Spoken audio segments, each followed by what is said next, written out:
All right, magic makers, I hope you are having a fabulous day. So probably about 6 months ago, I was contemplating, and as I do, and I was contemplating in my journal, because you guys know journaling is my jam. And I was like, what keeps women stuck? Why do women say they're stuck? And what are the behaviors that they consistently do that cause them to stay in this, I'm going to say, stuck place?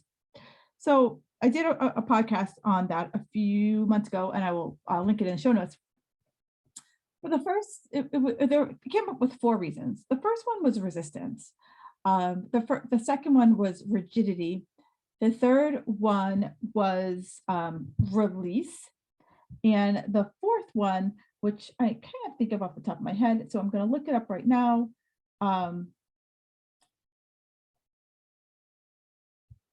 Respect. Yeah, that was it. Respect. I don't know why I struggle with that one, but the 4 reasons why people get stuck is that resistance, respect, release, and rigidity.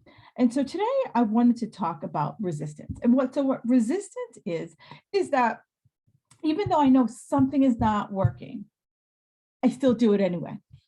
Even though I've been told I need to do something in a different way, I resist doing it. Even if it's something that is good for me, I resist doing it.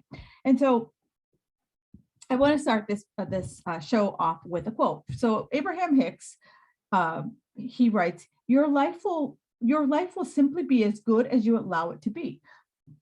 So with resistance, I need to allow it to be different. And so what does resistance look like? Resistance looks like you are following a diet and it's not working. Right? You're filing for a diet and you are always cheating on it. You're following a diet and it's just freaking hard. Like all the foods on the diet you don't like, or you're spending hours in the kitchen having to meal prep it, or you go out to a restaurant, you're like, I don't know what the hell to do here. I don't know what to eat. Or you're not going to social events because you're just like, oh my God, they're going to serve food. I don't know what to do. And I'm saying this because I was that person. I had resistance, probably 7 years ago. Yeah, 7 years ago. Even though I was eating as clean as I possibly could, I was working as hard as I could, I was still putting on 10 pounds a year. And no one could tell me different, that it wasn't my diet. Like I was like, I can't eat any cleaner. But I was resistant to change. I was resistant that I needed to do something different. And I see it a lot when I first start working with clients. Many of my clients come to me, they are doing fabulous. And then I'm like, okay, we're doing fabulous, but something isn't working. If it were working, you would have the results you want. And that's a black and white, for the most part, what I do is not black and white, but that kind of question, if what you were doing was working, you wouldn't be stuck. You'd have the results you want.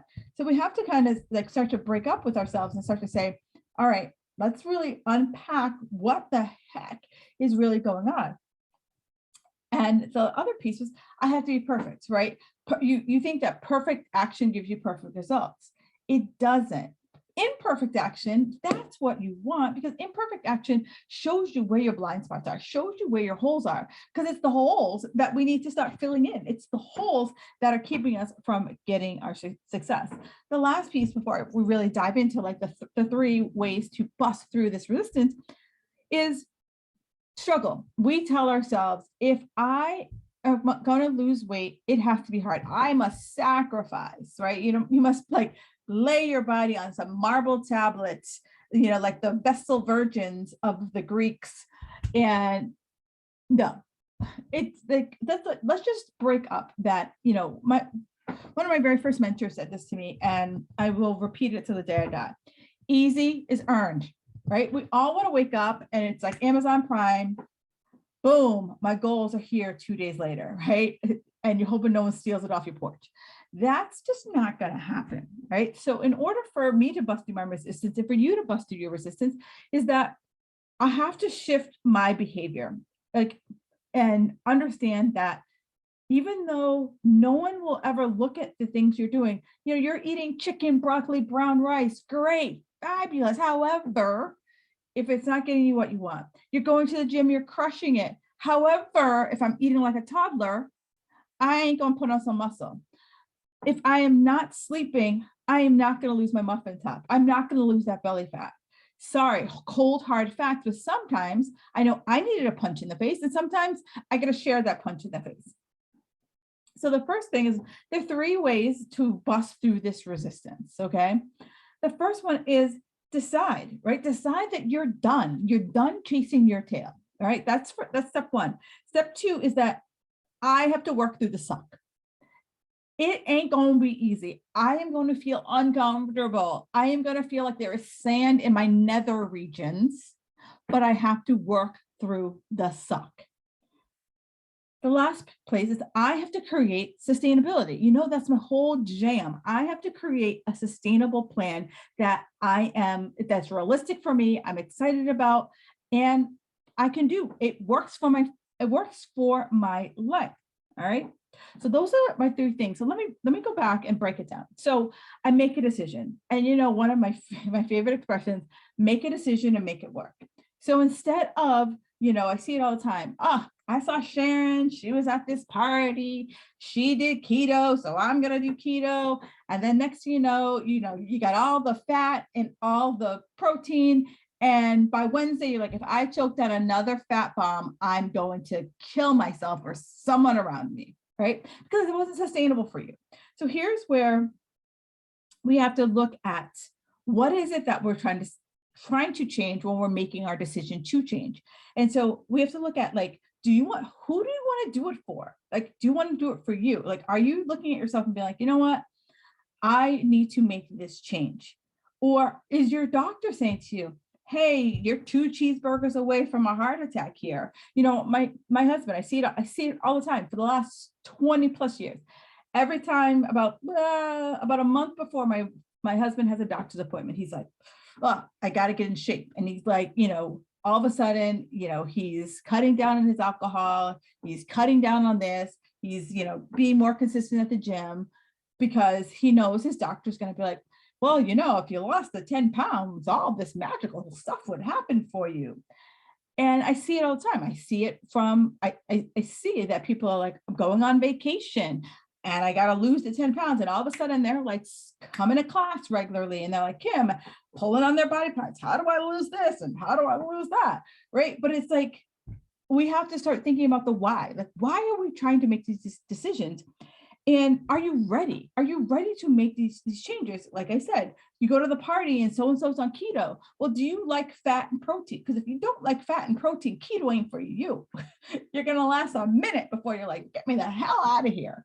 You know, so we have to start really thinking about, as I make the decision to change, what's the motivation behind it? What's the impetus? Because motivation isn't one of these things I can just like plug it in like my cell phone and be like, I'm not motivated today. Oh, let me plug into some motivation. You're the motivation, right? So I call motivation your why. Why do I want to do it? Because for me, on those cold New England mornings and the alarm goes off at 5:30 and you're like, oh, hell no. You say to yourself, you know what? I chose this. You know what? Is laying in this bed going to get me the results that I want? Is laying in this bed going to help me easily button my pants? Is laying in this bed going to help me lose my muffin top? And you bet your sweet bottom, I say to myself, no. And I drag my tush out of bed. All right. So here in the decision, I need to create the environment for me to be successful. I need to be accountable, right? Accountable for my actions, because left to my own devices, I can talk my way out of anything. Anything. It is my gift, especially when I talk to myself. And I'm sure that is your gift for you. So that's where, you know, we have to start making these decisions about where it is that we want to be. The next place is like, how do we get through the suck, right? This is the hardest part. Other than making a decision, I think this is the part where it's like, we are so immediate gratification driven these days. You know, we see TV, you know, we see TV and it's like, you know, back when I was growing up, if I missed a TV show on Monday night at 8 p.m., I had to wait for the rerun, right? I had to wait till like the summertime for it to rerun. Now I don't even know when the TV shows that I watch, I don't even know what time they come on. I don't even know what day they come on. I just know that if I want to pull up whatever show it is that I'm watching, I'm currently right now addicted to The Old Man. If you're not watching it, oh my God, that is such a mind trap. Don't watch it and try to go to bed. You got to watch it like 6 or 7 o'clock at night, or heck in the afternoon, so you have plenty of time to like process what you saw. Anyway, back to you. So I need to, so now we need to have this immediate gratification. That's where I was. I lost my train of thought, but now I'm back. We want this immediate gratification. If I miss a TV show on Monday, I know I can watch whenever the hell I want, right? And so we don't know a lot about the fear of missing out, right? The FOMO of a lot of things is over. So, but we've also changed our expectations of how quickly we want things to happen. And so that has translated into fitness. Just because I can like right now pull up that TV show, watch it right now, I can pause it when I need to pause it, pick up where I left off, go to the bathroom, make a snack. We're used to that. I can go on my phone and scroll endlessly. We're used to getting instant satisfaction, but that doesn't happen in our body. Some of us, I'm like, all right, well, why don't you give me, 90 days, 90 days, girl. I was thinking more like 9. And I'm like, I am that realistic person. I don't want to set you up for failure because I know, sure, can I help you lose weight in 9 days? You bet your sweet bottom. However, on day 10, will you be able to repeat the 9 days? And it's like, I'm more about sustainability, repeatability, so that you keep going, so that this becomes your life. So in this next piece, endurance, it's really about how do I create a plan, right? And the plan has to be realistic for you. You have to look at what is going on in your life. And one of the things I've been working with my clients a lot about is seasonality, right? And we all have, just like, if I look out in the world, there are seasons, spring, winter, fall, so forth.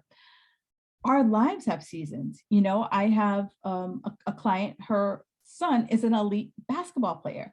And so literally he's playing basketball 6 months out of the year. And he is in multiple tournaments and they're traveling here, there, and everywhere. And there's certain parts of her life that like, she's like, I'm in the damn car more than I'm on my couch or in a gym. How do I balance this all out? And I was like, you know what? You know this, like, the beauty about it is like, she knows when the season starts. I don't know when the season starts, but let's just make up some dates here. So in a 12-month cycle, she knows that pretty much from October through May, she's going to be sitting in some bleachers. And so I'm like, that's your winter. Like that's when you are slowing down. That's when you're like, okay, I know what his schedule is like between games and practices and driving here, there, and everywhere. What can you do? And let's get clear about that and start creating a plan around that versus trying to stick with your schedule year round and then get pissed that you can't sustain that. Same thing for, my mommies out there. We all know when school ends and we all know when school begins. And so it's like, here in New England, school ends end of June and we start back up beginning of September. That's it. So it's like, for you, that's your winter. You're like, you know what? I know that I won't be going to that 9 a.m. spin class as regularly as I did when, little Jimmy and Johnny were in school. So I have to make that adjustment for the 2.5 months that they're home, or figure out what do I do with them so I can make the class. So it's us figuring out what our seasons are, creating our plan, and being okay that sometimes we have to ebb and flow, right? In my metabolic recharge program, I talk a lot about how do we build a plan for the season that we're in. And as we are setting our goals for ourselves, we need to be realistic and specific. A lot of people are like, I just need to lose this weight. Okay, well, how much weight do you think you need to lose? Or would you rather lose fat and get tighter right? Because so many of us confuse weight loss with wanting to get smaller, get tighter. And in order to get smaller and get tighter, it's a different approach, right? Are you going to be, if I'm judging it by the scale and I step on the scale and the scale doesn't reflect the number that I have in my head. However, if I go in my closet and I can put on my skinny jeans, is that success? And so I say that because, from time to time, I see this image pop up on the socials, and it's like 3 or 4 women all weighing the same amount.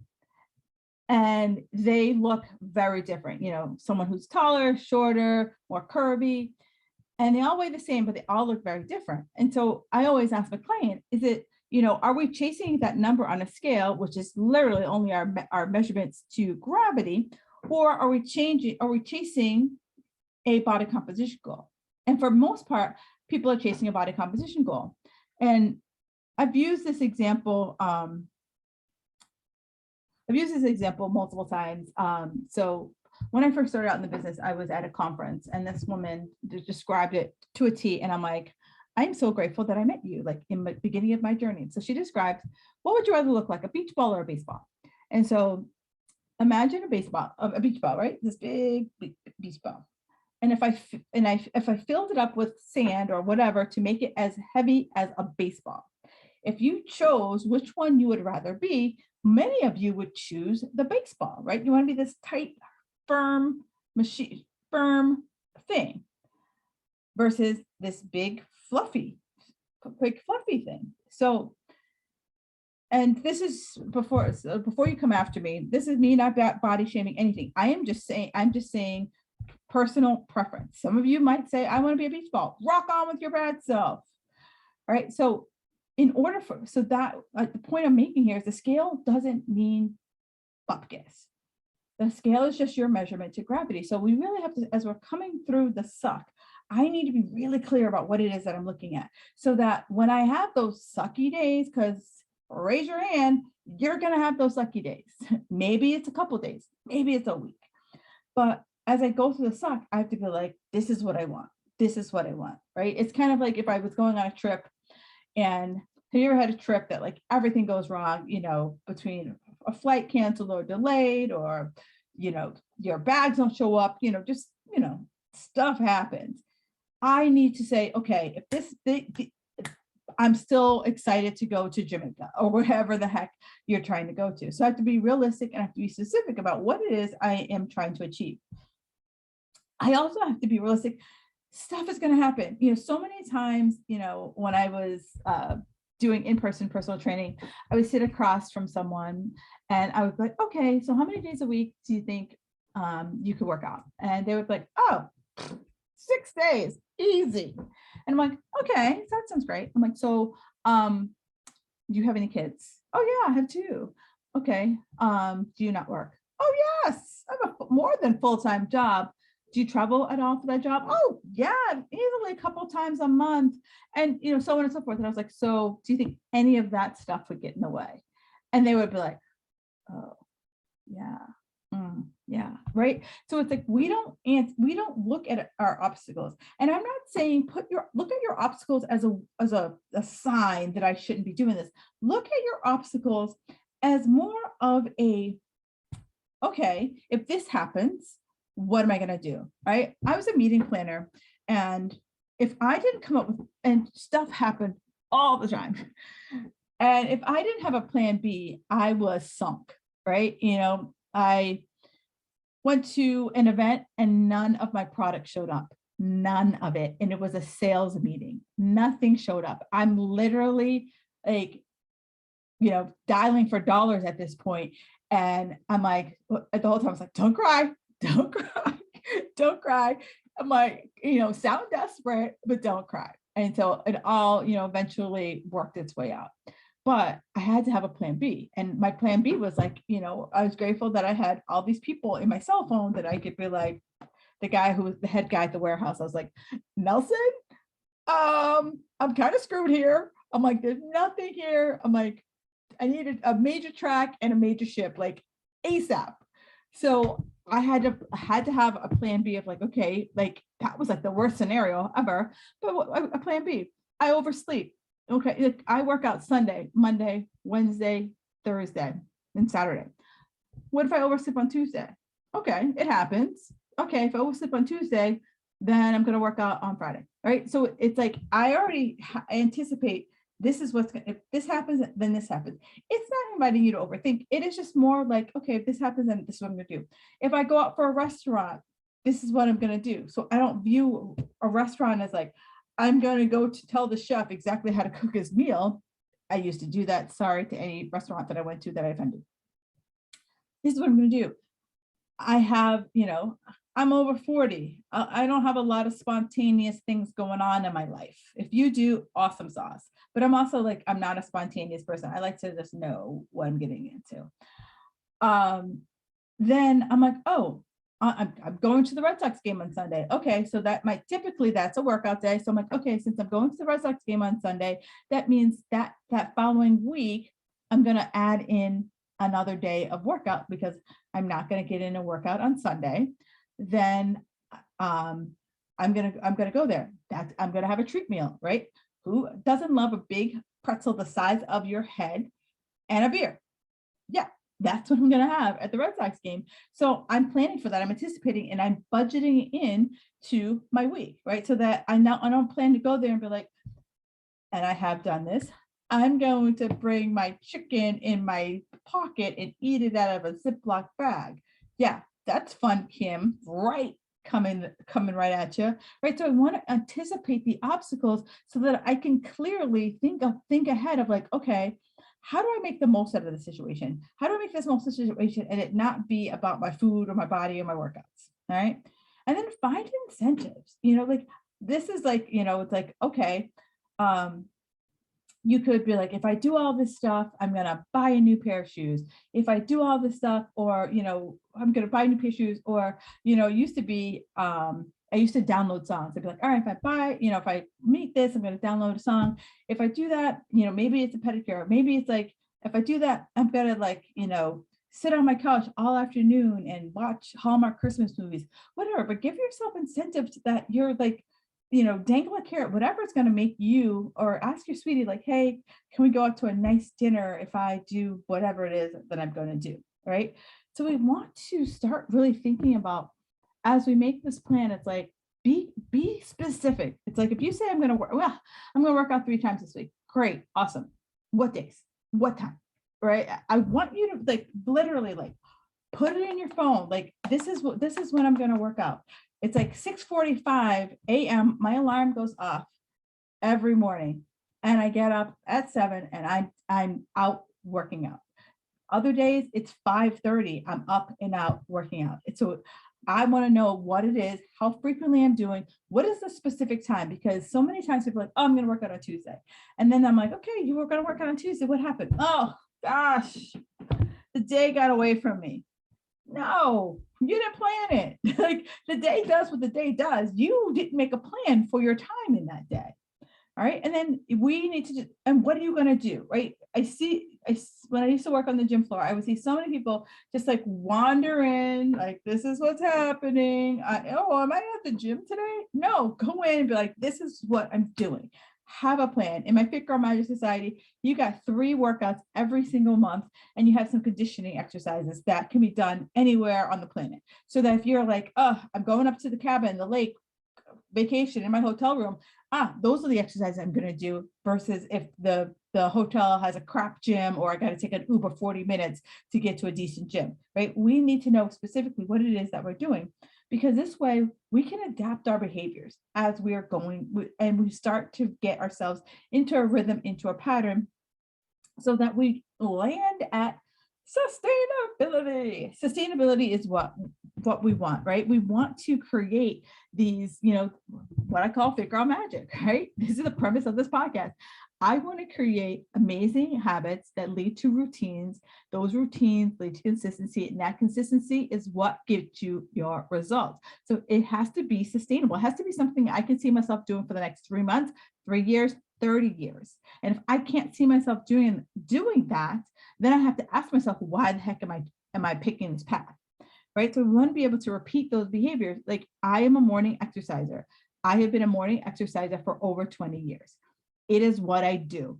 I know that it's easier for me to get up and work out in the morning because I know, left to my devices, I will come up with a reason why I won't work out in the evening. When I was competing, I would do cardio at night. And the reason why I was able to do cardio at night was because I worked 40 minutes from my house. And if I did 30 minutes of cardio, I let traffic pass me by. And I also hated my job, so it forced me to leave on time. I was like, I hate my job, but if I go and do cardio, and then I fight traffic, and then I won't be sitting in my car pissed about why I hate my job so much. So think about those types of things. We want to create an environment that we like. It's like, if I don't like going to, I've talked about this at my first job in the fitness industry. There was a 6-week boot camp that you had to come through Monday to Friday. If I hate waking up in the morning, I was committed to go 5 days a week for 6 weeks. Does that sound like something I can make a commitment to? If it doesn't, it's not sustainable for you. What are you going to do after those 6 weeks? Because I always saw people by like the third weekend, boop, fall off. And I'm like, I get it. I understand why you fall off. And then I have to be able to a way to just monitor myself, just to say, how is my progress going, right? Do the check-in. Because so many times when I ask people like, well, how do you feel? And they make it look like I said, do you want to go to Afghanistan with me? I'm like, how do you feel? Like, when you work out, does it feel like you can do this, right? Does it feel challenging but doable? Or are you always like at suck factor 5, right? How does it feel for you? Because this is how we're going to start to build our identity. Because if I start to identify myself as a healthy person, a person who works out, guess what? I'm going to be that person who wants to continue to do it. That's got me. My identity is going to be a person who is healthy, right? Versus a person who's like, the stories we tell ourselves. I could tell myself, you know what? I tried, but it's not for me, right? I rather pick things I can accomplish. Smaller is better. Smaller does not mean that you're less of a badass. Small just means like, you know what? I'm only biting off what I can chew. As they say, eat the elephant one bite at a time. And ask yourself, like, as we are, as you're kind of starting to get into the sustainability piece, what are you willing to give to get, right? You have to give to get, so I have a client who, she's a night owl, and she's like, that's who I am. And again, we're working on, let's stop putting these like hard pillars. Sure, you'd like to stay up in the evening, that's great. But she's like, I know that if I worked out in the morning, work wouldn't get in the way. And then I wouldn't have to feel like I would have to make dinner for my family, blah, blah, blah. So I was like, okay, why don't we just start by setting a bedtime? So I was like, well, how do you go to bed? And she's like, well, I lay on the couch and, basically Netflixing and chilling until I pass out, 2, 3 in the morning. And then she's like, and then when I try to get up at 7, it just doesn't really happen. And I was like, okay, I get that.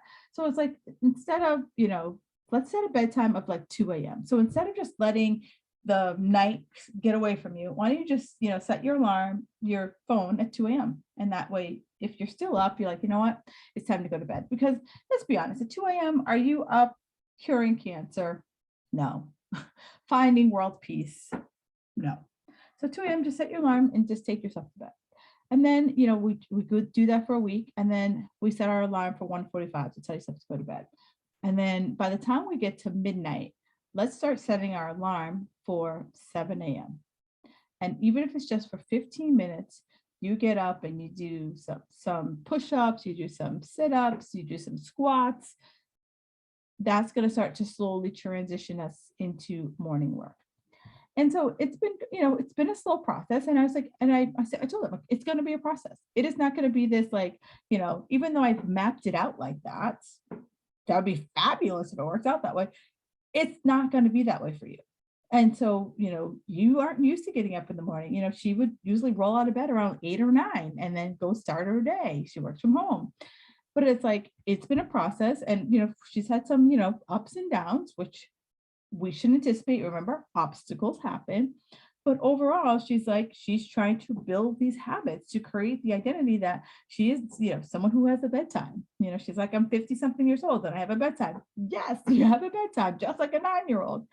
But she's also trying to create the identity of someone who works out consistently, someone who works out in the morning, right? So it's like, we have to start to think about why we want to do these things, right? Why do I want to do it?